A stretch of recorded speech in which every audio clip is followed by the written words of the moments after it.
Okay, I'm live. Hello, my dear beautiful ladies and charming gentlemen. A very good evening here from India. I'm so thrilled today and so excited to be just here on this platform, this community, to speak in front of you. And I sincerely hope that I will leave you amazed in the next 30 minutes or so with whatever content that I'm going to present to you today. You're going to find a lot of value in it. I'm going to share with you, as the topic says, the power of authenticity. Now, how does that sound? And if you want to do a little bit of an engagement here, um, if there's anybody who is watching me live, you're free to comment on what do you think, what image comes to your mind when I say power of authenticity. And if you are watching this recorded, keep a note and comment later whenever you watch this. What image, what words come to your mind when you hear the power of authenticity, especially the word authenticity? Usually, the terms that appear to our mind are real, genuine, truth, right? Because that's exactly what authentic means. Now, I would like you to just go back into your own self and reflect on how far are you from your, so to say, genuineness. Okay, do this exercise while you are listening to me. Take your time. This is extremely critical. I'm going to share a story with you. Actually, I did this exercise today, and one way to do this is a grounding meditation exercise where I allowed the people to completely relax themselves. It's a power of visualization, a grounding meditation exercise where in 2 or 3 minutes you become very calm. And the more relaxed you become, you are able to scan your body, your physical body, your energy bodies. And once you do that, you can actually feel a sense of discomfort in some areas of your body. Maybe some pain, maybe you have an illness or a disease there, maybe not. But you find something which is not a part of your body, not a part of your personality. So, yesterday, when I was doing this with a woman, she told me that she's find something in her throat area, something which is not, something which is disconnected, she's disconnected with. And after that, I spoke to her. The first thing that came to my mind was that if it is your throat area or the throat chakra is the one where your expression lies, your communication lies. So I asked her, are you the person who somehow, in order to trying to please people, holding back on your words, or in order to avoid any argument or confrontation, or in order to maintain peace, you're not speaking up, you're not sharing your opinions? And she wasn't just surprised, and I was surprised too. It was absolutely bang on. She told me, and she opened up, and she told me that one of the issues that she's grappling with is her living in the past. It's like a loop. She's always constantly in the loop for any situation that happens with her. She's always thinking, why didn't I speak up? I should have said this. I should have shared my opinion. Why did I hold back? But in the moment of that situation, she prefers to do it because she's avoiding conflict.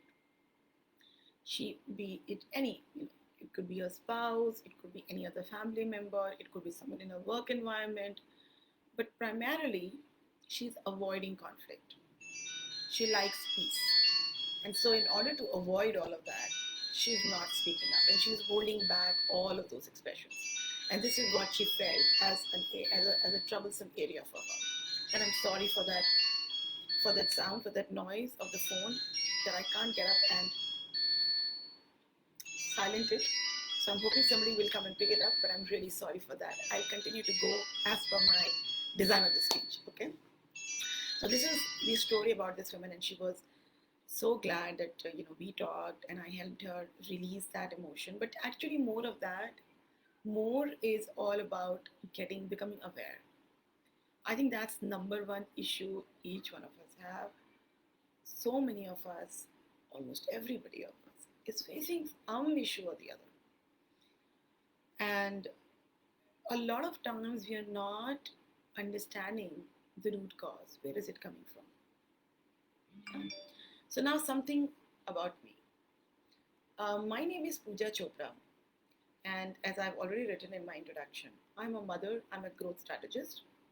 I'm also now a personal excellence coach. I worked in the corporate sector for 15 years.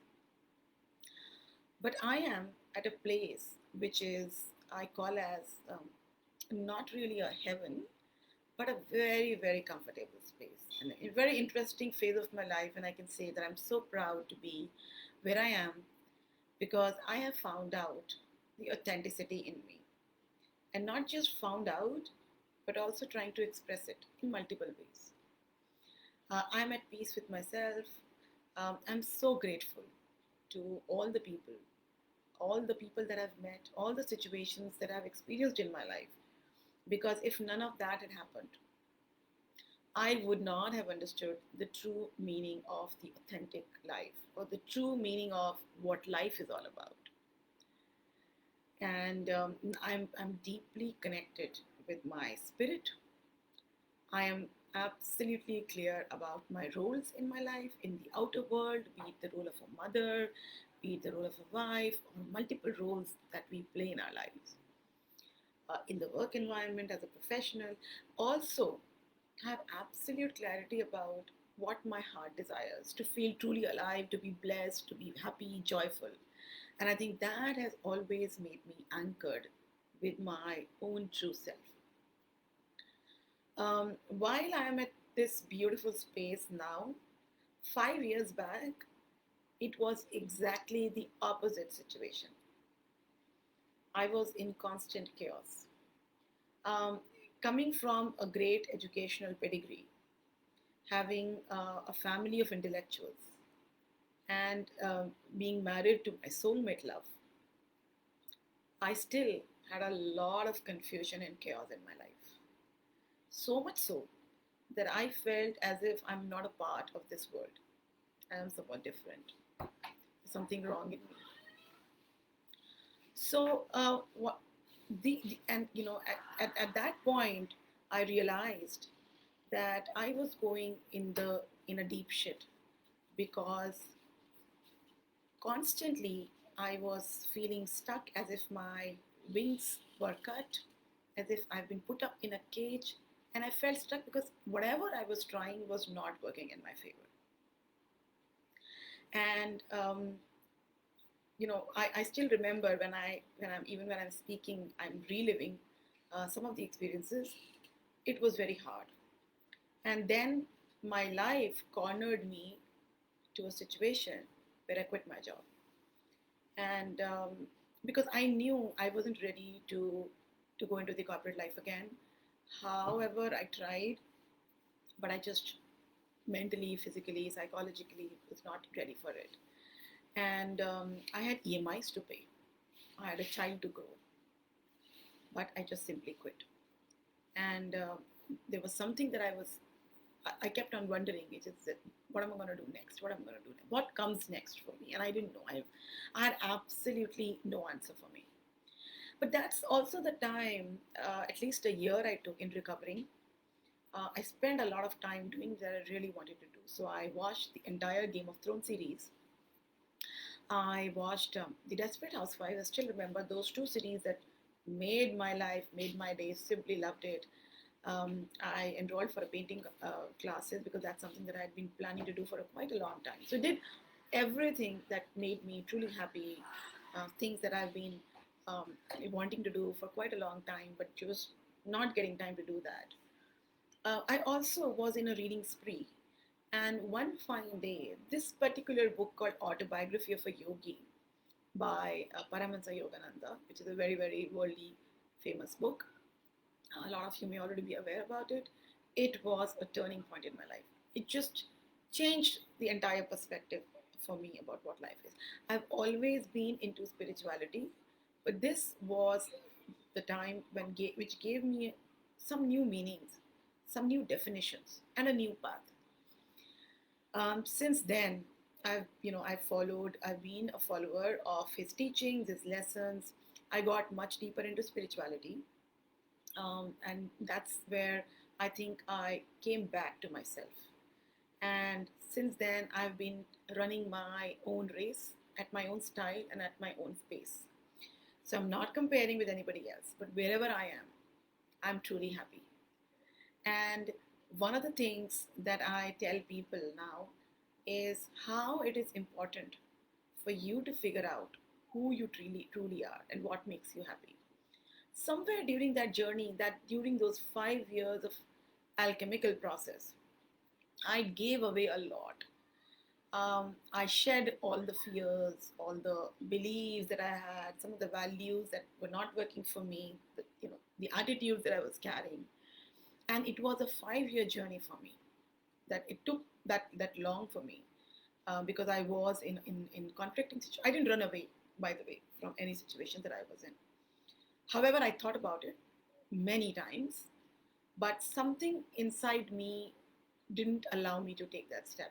Maybe it was fear, maybe it was not that much of confidence, maybe not absolute clarity, but it was the part of the process, the learning journey for me. And in that process, what I realized, and something that I now specialize on, and something which has kept me hooked on to, is the ancient wisdom of scriptures. So while I'm into energy work, I'm also a clinical hypnotherapist. I do a lot of regression work, subconscious healing. Something that have always and always given me answers are these beautiful words of wisdom, which are our ancient scriptures and texts. Um, I specialize in that I'm able to read and figure out a certain construct in my mind, a certain framework in my mind that I have taken that has worked for me and how it can be useful to people. Okay. And this is what I also teach to others. So, what I do is I empower men and women who are conflicted and compromised to achieve personal excellence so that they can have clarity and joy in life.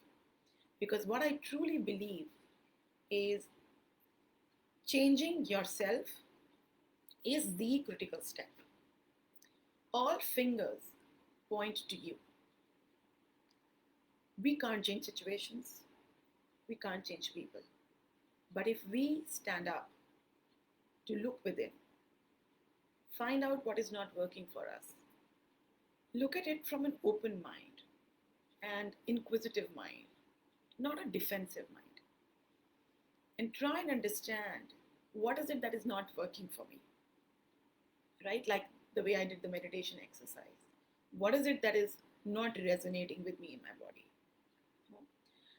And, and once you take charge of yourself, you start to create a ripple effect, which will eventually change your circumstances, change the people around you. And I have seen this with my own experience. And I know it that this is the only way to create the world that you desire. Now, doesn't that resonate also with the power of manifestation? Creating your own world, words create your world, and so on and so forth. Everything boils down to what do you think you are? What do you say to yourself? And how do you feel is very important. So the thoughts, the words, and the feeling all in combination. Extremely, extremely important. So if you are someone who has ever felt or is undergoing any kind of stress, chaos, confusion, not able to find answers, I would urge you to look within. And if you always land up in a conflicting situations or in toxic relationships, there is something which is common, and that is you. So you need to figure out what is it in you that you need to change the things around you. Okay, and there are three steps or tricks that I'm going to share with you today that can bring you closer to your authentic self. Trick number one: figure out your limitations in terms of what are your beliefs, what are your thought patterns, attitudes not working for you, your emotions, negative ones, good ones, anything, actions. Link it with your physical body. Feel it where do you feel it. Try and link up your emotions with your physical body, because that's something that our mind easily grasps. So if you have pain in knees, what could it be? Figure it out. Are you the kind, and then is there something inside you that brings into conflict situations? Are you someone who is very arrogant? You hold a lot of pride. That could be one of the reasons. Are you someone, as I said, holding back on your expressions? And where is it affecting you? Is it affecting in your heart, affecting in your head? All of that. So figure that out. That's trick number one. And try any process, any therapy to eliminate that. Rule number one is elimination. Trick number two is anchor yourself with something that makes you truly happy, blissful, not like a momentary happiness that you can get by buying a Louis Vuitton bag or something, but more importantly, something that creates a very strong bond within you and you feel absolutely grateful and happy inside. And you know what I'm saying. You can understand that. That's trick number two. And why is that important is because whenever you are in those moments of despair, a depression, low, and you have nobody else to pull you, this is your anchor point to pull yourself up and figure out a way. I mean, it could be your little child, your baby, whom you're sharing a story or playing with him, and that just makes you so happy. So find out what's your anchor. And in your moments of despair, use that anchor to pull yourself up from your lower vibration to a higher vibration. Immensely important, otherwise, you're going to get into the spiral, and which will take you deep down in your own negative beliefs. So don't allow that. Trick number three is while you do both these things, keep a protective shield around you. Use your power of visualization to create a shield around you, a light, any light, golden light, white light, whatever light that you choose. But ensure that nobody is allowed to enter in that zone. This is your zone, protective zone, and nobody can hurt your emotions. Okay? Never ever give away your power to somebody else. So allow yourself, anytime you're in a conflicting situation or with somebody who you feel is the trigger, you immediately visualize that field and say that no, I'm not allowing anybody to hit me with their words, with their emotions or their actions, and I'm just keeping calm. Take that moment of pause and reflection, extremely important, right? So three tricks. And now that I'm speaking, doesn't that also resonate with the power of Trinity? Do you know what's the Trinity? It's in the Indian ancient wisdom and scriptures. I won't call out the name of the gods, but there are three gods connected with which we call as Trinity. The power of creation, the power of destruction, and the power of protection. So I think these three tricks also very well gel with that.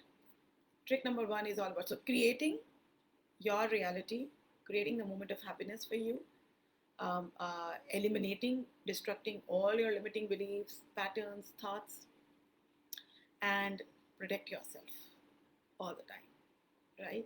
So this is the power of Trinity, and this is the power of authenticity too. Believe me, I have come a very long way. 15 years in the corporate life, 5 years in the alchemical process of finding myself, and in this quest, I'm so happy. Now I'm at this stage where I'm able to make you understand what is the power of authenticity.